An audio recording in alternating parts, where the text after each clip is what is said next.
हमारी एक श्रृंखला आरंभ हुई थी जिसका नाम है बायोग्राफीज ऑफ म्यूजिशियंस एंड म्यूजिकोलॉजिस्ट, यानी संगीतज्ञों की और संगीत शास्त्रकारों की जो जीवनी है, उनका जीवन का जो योगदान है संगीत के क्षेत्र में, उनके विषय में हम आपको अपनी इस श्रृंखला के अंतर्गत कुछ जानकारी देने का प्रयास कर रहे हैं। इसी के अंतर्गत आज हम कुछ और ऐसे संगीत मर्मज्ञों के विषय में आपके सामने कुछ परिचय, उनके द्वारा किए गए कार्य, उनके योगदान को लेकर उपस्थित हुए हैं, जिनमें हैं समुद्रगुप्त, नान्यदेव और गोपाल नायक। ये तीनों जो महान व्यक्तित्व हैं, इनके अपने अलग अलग क्षेत्र हैं, लेकिन भारतीय शास्त्रीय संगीत के क्षेत्र में इनका जो योगदान है वो आज भी याद किया जाता है। किसी भी परंपरा, किसी भी संस्कृति को एक दिन में नहीं जाना जा सकता। युगों के साथ ही उसमें अनेक परिवर्तन होते हैं, अनेक नई चीज़ों को उसमें ऐड किया जाता है। तो ये एक धरोहर की तरह, एक धारा की तरह निरंतर प्रवाहित होती आती है और इस संस्कृति में हर कोई अपना अपना कुछ न कुछ योगदान देता है। वहाँ पर व्यक्ति विशेष की बात नहीं रह जाती, परंतु इस मानव सभ्यता में जो संस्कृति, जो संस्कार हैं, जो प्रवाहित होकर आ रहे हैं एक धरोहर के रूप में, उसको हम संस्कृति के रूप में जानते हैं। ऐसे ही भारतीय शास्त्रीय संगीत में एक नाम आता है समुद्रगुप्त का। समुद्रगुप्त को इतिहास के छात्र जो हैं वो बहुत अच्छे से जानते हैं कि समुद्रगुप्त एक बहुत बड़ा शासक, एक बहुत बड़े सम्राट के रूप में भारत के इतिहास में उभर कर सामने आए, जिन्होंने अपने हर क्षेत्र में, चाहे वो किसी भी क्षेत्र हो, राजनीति हो या दूसरी तरफ कला क्षेत्र हो, हर जगह अपना लोहा मनवाया। तो समुद्रगुप्त को भारतीय संगीत के क्षेत्र में किस प्रकार याद किया जाता है, आइए आपको आज हम इसके विषय में कुछ जानकारी देते हैं। समुद्रगुप्त जो है, गुप्त वंश के अंतर्गत आने वाले, जो गुप्त वंश की जो श्रृंखला है उसके अंतर्गत एक महान शासक के रूप में जाने जाते हैं।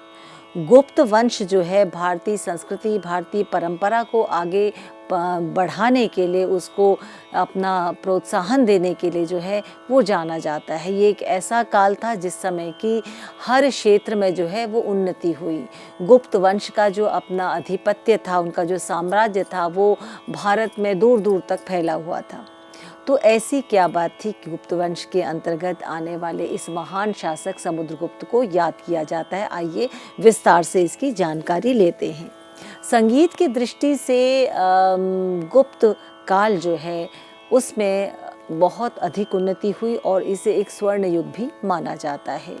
गुप्त काल जो है इसकी जो शासक, या हम कहें कि जो एक वंश वृक्ष की जो बात करते हैं, उसमें सबसे पहले जो शासक आते हैं उनका नाम है श्रीगुप्त। श्रीगुप्त जो है ये गुप्त वंश के सबसे प्रथम शासक के रूप में माने गए हैं। और श्रीगुप्त के बाद आते हैं इनके पुत्र घटोत्कच, और उसके बाद हम नाम लेते हैं चंद्रगुप्त प्रथम का। चंद्रगुप्त प्रथम भी एक बहुत यशस्वी महाराज, यशस्वी सम्राट के रूप में सामने आए, जिनके समय में भी बहुत उन्नति हुई, और उनके पुत्र थे समुद्रगुप्त। मैं यहाँ पर थोड़ा सा इतिहास के दृष्टि से थोड़ा समय का भी आपको बताऊं किस समय की बात है। श्रीगुप्त जो थे, इनका समय 240 ईस्वी से लेकर 280 ईस्वी का रहा है, और इनको गुप्त वंश के प्रथम शासक के रूप में जाना जाता है। इनके बाद इनके पुत्र आते हैं घटोत्कच, और उनके बाद आए हैं इनके पुत्र चंद्रगुप्त प्रथम। चंद्रगुप्त प्रथम को भी कई लोग जो है गुप्त वंश के संस्थापक के रूप में जानते हैं। यहाँ मैं ये ज़रूर कहूँगी कि महाराजा धीराज की जो उपाधि थी, यानी उससे पहले जो शासक थे वो महाराजा थे, लेकिन महाराजा धीराज यानी यशस्वी सम्राट के रूप में उभरे चंद्रगुप्त प्रथम। और चंद्रगुप्त प्रथम के समय में भारतीय संस्कृति का बहुत अधिक विकास हुआ। ये जो है चंद्रगुप्त प्रथम का जो समय माना जाता है, ये 19 से 335 के बीच में माना जाता है। यानी ये एक पीरियड था जिस समय इन्होंने शासन किया। और ये गुप्त वंश के इनका जो साम्राज्य था वो पश्चिम में प्रयाग से लेकर पूर्व के मगध जनपद तक फैला हुआ था। ये एक ऐसा काल था जिस समय भारतीय संस्कृति, भारतीय साम्राज्य, भारतीय जो भूमि थी उसमें एक ऐसे शासक की आवश्यकता थी जो भारत को एकजुट करके रख सके। तो चंद्रगुप्त प्रथम जो थे वो एक ऐसे महान शासक के रूप में उभरे जिसने एक स्थिरता जो है भारत को दी और भारतीय संस्कृति के हर क्षेत्र में यहाँ से विकास जो है वो एक नई धारा की ओर प्रवाहित हुआ। इनके पुत्र हुए समुद्रगुप्त, जिनको कि उज्जैनी के विक्रमादित्य की उपाधि भी प्राप्त थी। समुद्रगुप्त जो थे इन्होंने शकों और कुषाणों को परास्त किया था। समुद्रगुप्त को जिस समय उनका शासन था तो कोई बहुत बड़ा राज्य उनको नहीं मिला था। उनके पिता से जो उनको राज्य मिला था उन्होंने उसका विस्तार जो है पूर्व से पश्चिम तक, उत्तर से दक्षिण तक बढ़ाया। समुद्रगुप्त को एक सफल सेनापति के रूप में, एक अच्छे राजनीतिज्ञ के रूप में, एक अच्छे योद्धा के रूप में, एक उदार व्यक्तित्व का माना जाता था और साथ ही कला के प्रेमी, विशेष तौर पे संगीत कला के मर्मज्ञ, संगीत कला के प्रेमी के रूप में माना जाता था। और इनके समय में संगीत कला जो है वो बहुत आगे उन्नत हुई। जो कहा जाता है गुप्त वंश का जो है स्वर्ण काल संगीत के क्षेत्र में, उसका उदाहरण समुद्रगुप्त के समय में हमें मिलता है। समुद्रगुप्त का जो शासन था ये उत्तर में हिमालय की तलहटी और दक्षिण में नर्मदा तट तक और पूर्व में ब्रह्मपुत्र और पश्चिम में रावी नदी तक जो इसका विस्तार था। इनको भारत के नेपोलियन के नाम से भी कुछ लोग कहते हैं, क्योंकि इन्होंने बहुत युद्ध लड़े लेकिन किसी भी युद्ध में जो है ये परास्त नहीं हुए। तो भारत की संस्कृति को, भारत को एकजुट करने में इनका बहुत बड़ा योगदान है। एक बहुत अच्छी बात जो इतिहासकारों ने इनके विषय में कही है कि इन्होंने बहुत से राज्यों को जीता, लेकिन ये जानते थे कि इतने बड़े साम्राज्य को संभालना या उसका शासन सही तौर पे होना, ये इसमें थोड़ी सी मुश्किलातें आ सकती। तो वो अश्वमेध यज्ञ के द्वारा जीतते तो थे, लेकिन वहाँ के शासकों को जीतने के बाद वो कहते थे कि आप अपना शासन जैसे है वो करिए, लेकिन मेरे अंडर रह के, या आपको ये मानना पड़ेगा कि आप युद्ध में परास्त हुए हैं तो आप मेरे अधीन हैं। तो इस प्रकार से इन्होंने अपने साम्राज्य को जो फैलाया, उस पे इन्होंने 3 प्रकार से राज्यों को अधीन किया। पहला था आर्यवर्त की विजय, यानी पड़ोसी राज्य, जो उनके 9 पड़ोसी राज्य थे उनको इन्होंने जीता। और उसके बाद ये आठविक राज्य, यानी जो जंगली जातियों के जो राज्य थे, ऐसे दक्षिण, क्योंकि वो राज्य इनको दक्षिण की ओर, दक्षिण भारत की ओर जाने का एक मार्ग था, तो इन्होंने इन राज्यों को जीता जहाँ पे आदिवासी लोग जहाँ अधिकतर रहते थे। इसके बाद उन्होंने दक्षिण के 12 राज्यों को इन्होंने जीता। तो एक बृहद साम्राज्य की इन्होंने स्थापना की। अब मैं इनके द्वारा बताए गए जो किए गए जो कार्य हैं उनको बताती हूँ कि इन्होंने, इनके समय में जो कार्य हुए उनमें अनेक स्तंभों की को बनाया गया, मंदिरों की, मूर्तियों की और गुफाओं का निर्माण किया गया, जिसका वर्णन 7वीं शताब्दी में चीन के जो एक यात्री थे ह्वानसेंग, उन्होंने भी किया है। गुप्त वंश की या गुप्त परंपरा का उल्लेख तो विष्णु पुराण, भागवत पुराण और वायु पुराण में भी किया गया है। तेजस्वी सम्राट समुद्रगुप्त जो थे, इनको जो संगीत जगत में क्यों इनको याद किया जाता है, क्योंकि इनका संगीत के प्रति न केवल रुचि थी बल्कि ये संगीत को इन्होंने सीखा था और ये बहुत ही कुशल वीणा वादक थे। और देखिए, कोई भी शासक जब संगीत को अपनाता है या किसी भी कला को अपनाता है या किसी भी कला में रुचि रखता है, तो वो कला अपने आप ही जो है उन्नति की ओर बढ़ने लगती है। क्यों? क्योंकि उस कला के वो पारखी होते हैं, उस कला के मर्मज्ञ होते हैं और उस कला को प्रोत्साहन देने का उनका जो एक कार्य होता है, ये संगीत कला की उन्नति का एक बहुत बड़ा कारण होता है। यदि शासक या कोई भी एडमिनिस्ट्रेटर या कोई भी ऐसे पद पर व्यक्ति हो जिसका कि बहुत अधिक प्रभुत्व है और वो यदि संगीत कला या किसी भी कला को वो समझता नहीं है, जानता नहीं है, तो शायद उस कला के प्रति उसकी उदासीनता रहती है और ये कला के लिए जो है नुकसानप्रद होता है। यानी कला की उन्नति जो है वो उस प्रकार नहीं हो पाती। माना कि कलाकार या कला में जो साधक हैं वो अपनी साधना को निरंतर करते रहते हैं, लेकिन फिर भी जो है उसका जो एक राष्ट्रीय स्तर पे कहें या उस साम्राज्य के का जो एक अपना एक एरिया है, उस साम्राज्य के उस स्तर पे शासन के स्तर पे जो है वो आगे नहीं आ पाता। तो यहाँ पर समुद्रगुप्त न केवल कलाकारों की बल्कि कला के बहुत आदर करते थे और वो स्वयं जो है संगीत को सीखा था और वीणा वादन करते थे। तो इसका एक बहुत बड़ा कारण था कि उस समय संगीत अपनी उन्नति के चरम सीमा पर था। इनके विषय में इनका जो ज्ञान था, इनकी जो न केवल संगीत कला की बात कहें बल्कि इनके विषय में, इनकी विजयों के विषय में हम या इनके द्वारा किए गए कार्यों के विषय में यदि हम इतिहास की दृष्टि से देखें तो हमें प्रयाग में एक प्रशस्ति मिलती है, 35 फुट की एक प्रशस्ति मिलती है, जिसमें कि सम्राट अशोक ने जहाँ अपने विजयों के बारे में व्याख्या की है, वहाँ पर इन्होंने समुद्रगुप्त के विषय में भी बताया है, जो पूरा उनके विषय में विस्तार से बताता है। तो इस प्रकार के प्रशस्ति का अर्थ, जैसे आप सब जानते हैं, एक बहुत बड़ा पत्थर जिसमें कि अभिलेख लिखा जाता है, जिसमें कि खुदाई करके जो है उस समय के एक प्रूफ के तौर पर जो है हमें ये अनेकों प्रशस्तियाँ मिलती हैं अलग अलग युग में, जिसमें कि उस समय क्या क्या हुआ, किस किस क्षेत्र में क्या प्रगति हुई, उसके बारे में हमें पता चलता है। तो ये प्रशस्ति जो प्रयाग में मिली, उसमें जो है समुद्रगुप्त के बारे में बहुत विस्तार से बताया गया है। स्वयं वीणा वादन में निष्णात थे और संगीत कला के व्यापक प्रचार प्रसार को हमेशा वो प्रोत्साहन देते थे।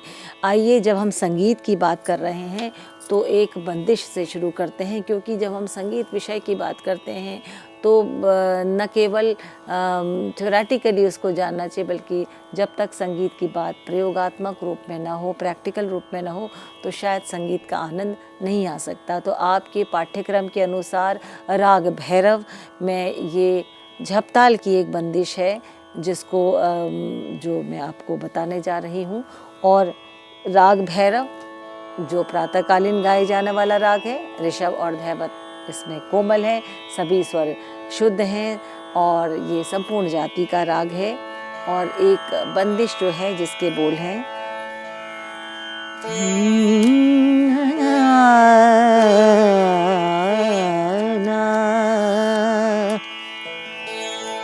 गगन जोत जागी कमल बन फूले, भंवर पुंज गूंजे सघन कुंज फूले। यानी सुबह का वातावरण है, गगन जोत जागी, सुबह सूर्य का प्रकाश, धीरे धीरे सूर्य की किरणें आ रही हैं, तो एक जोत जैसे जग रही है, उसका वर्णन है। और सुबह किस प्रकार का माहौल रहता है उसके बारे में अनंग रंग की मुद्रा में आचार्य बृहस्पति जी की ये बंदिश।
गगन ज्योत जागी, गगन ज्योत जागी, कमल बान फूले,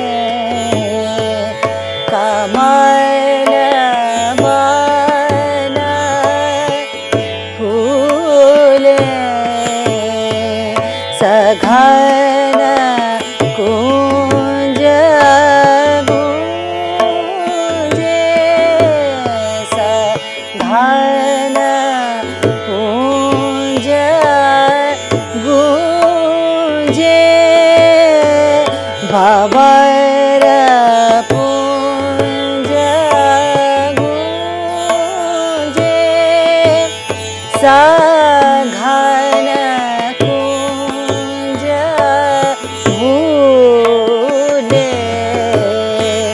भंवर पुंज गूंजे, सघन कुंज गूंजे, गगन ज्योत जागी, गगन गगन ज्योत जागी, गगन ज्योत जागी, गगन ज्योत जागी, गगन गगन गगन ज्योत जागी,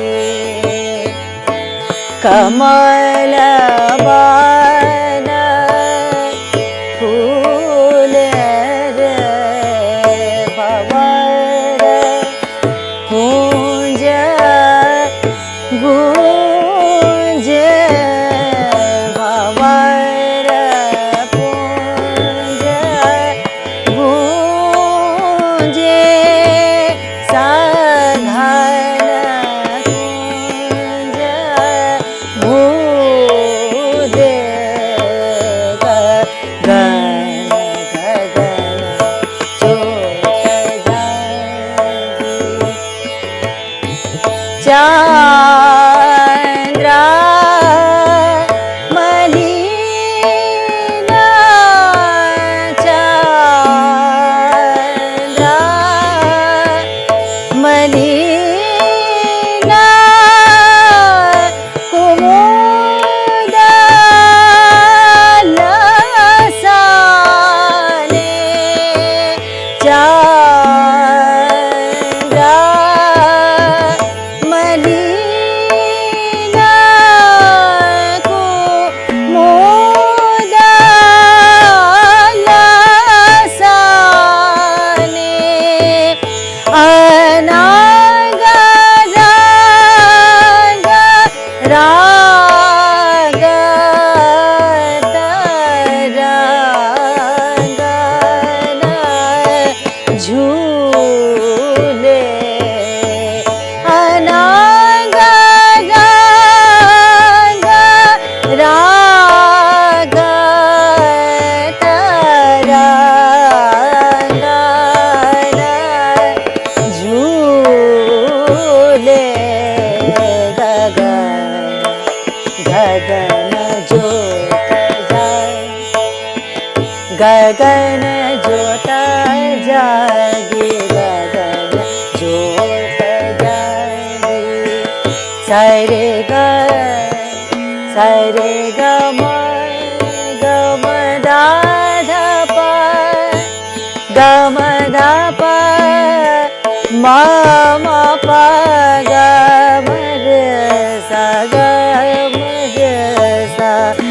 गगन जोत जाएगी।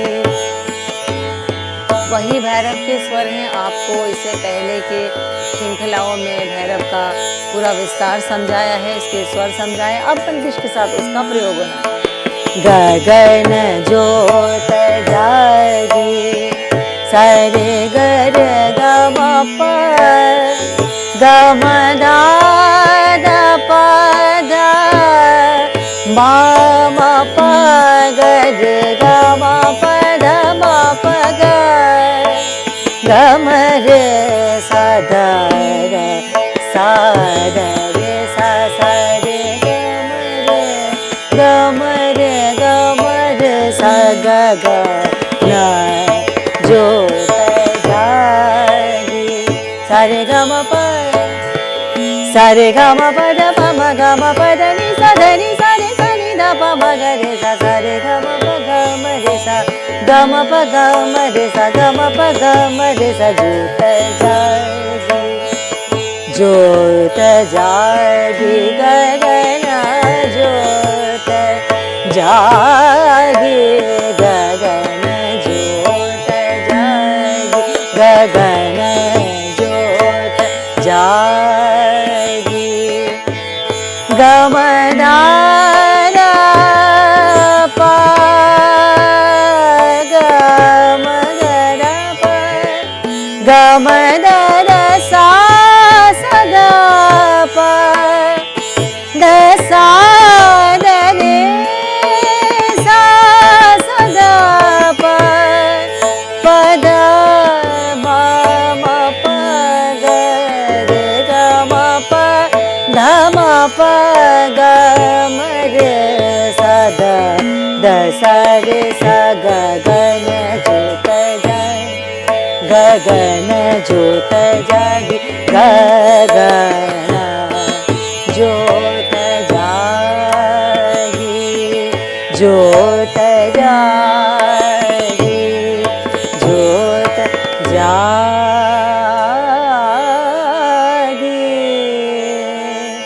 गगन जोत जागी। तो ये राग भैरव जो था उदाहरण के तौर पे आपको बताया गया, क्योंकि आपके पाठ्यक्रम में भी ये राग है और राग को किस प्रकार से राग का विस्तार किया जाता है ये आपको धीरे धीरे सुनते हुए भी, अभ्यास करते हुए भी और सीखते हुए अपने कक्षाओं में आपको धीरे धीरे ये समझ में आने लगता है। अब हम बात कर रहे थे महान शासक समुद्रगुप्त की। पुराने समय में यदि हम इसकी आज के विषय में, आज के संदर्भ में उसकी तुलना करें तो प्रिजर्वेशन की यानी संरक्षण के लिए इतना एडवांस या इतना विस्तार में जिस प्रकार से आजकल विज्ञान और तकनीकी जो है उसमें बहुत कुछ है जिससे कि हम किसी चीज़ को प्रिजर्व कर सकते हैं, हम संरक्षण कर सकते हैं, वो उस युग में नहीं था। तो इस संरक्षण को कैसे करते थे? अभिलेखों में, शिलालेखों में या कहीं किसी लिखित उसमें सिक्कों में, मुद्राओं में जो है कहीं ना कहीं कुछ अंकित करके उसको प्रिजर्व किया जाता था, उसको उसका संरक्षण किया जाता था, जिससे कि आज हम जो है उनको देखकर उनको कोशिश करते हैं कि उसमें क्या लिखा है उसकी जानकारी प्राप्त करते हैं। तो हम इस विषय को और आगे आपको बताएंगे, समुद्रगुप्त का क्या योगदान रहा भारतीय संगीत के क्षेत्र में, क्यों उनको याद किया जाता है। इस भाग को हम यहीं पर संपन्न करते हुए आगे आपको और इसके बारे में जानकारी देंगे।